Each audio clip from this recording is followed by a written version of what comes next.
तर नमस्कार मित्रांनो, आपल्या यूट्यूब चॅनलवर तुमचं स्वागत आहे. तर आपल्या वावरात जास्त फुलकं निघल्याबद्दल आपण वावर सायकलच्या डवऱ्याने डवरत आहे. बघा कसं डवरल्या जात आहे. कारण की आपल्या वावरात जास्त फुलकं निघल्याबद्दल त्याच्यामुळं आपण डवरत आहे. कारण की आपलं एकदाचं सोयाबीन निघणं झालं होतं, पण हे दाखवा फुलकं. तर अशा प्रकारे सायकलीच्या डवऱ्याने सगळं डवरत आहे आपण. बघा मित्रांनो, तर आपली तूर गीर कशी आहे सांगा मित्रांनो. तूर कशी आहे फक्त सांगा. क्वांटिटी आणि क्वालिटी फक्त तुरीची सांगा तुम्ही. तूर गीर बघा मित्रांनो, सगळं आपलं हे वावर आहे आपलं. बघा मित्रांनो, तूर तूर तूर बघा फक्त मित्रांनो. सोयाबीन तूर बघा मित्रांनो कशी आहे आपली. आता बघा सोयाबीन बघा मित्रांनो. सोयाबीन बघा फक्त मित्रांनो कसं आहे आपलं सोयाबीन.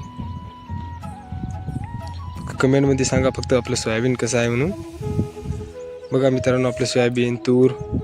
कारण की आपण वावर त्याच्यासाठीच आलतो आज ब्लॉग बनवण्यासाठी आपल्या चॅनलवर. कारण की किती दिवस झाले आपण ब्लॉग टाकला नाही, त्याच्याबद्दल आलतो आपण. बघला नाही त्याच्याबद्दल आलतो आपण. बघा मित्रांनो तूर गीर आपलं वावर आहे ते आपले. बघा मित्रांनो हे आपला भाऊ आहे. कारण की डवरत आहे. कारण की ते फुलकं जास्त निघल्याबद्दल. कारण की पुढं चालून तेच फुलकं मोठं होऊन परेशान करते आपल्याला.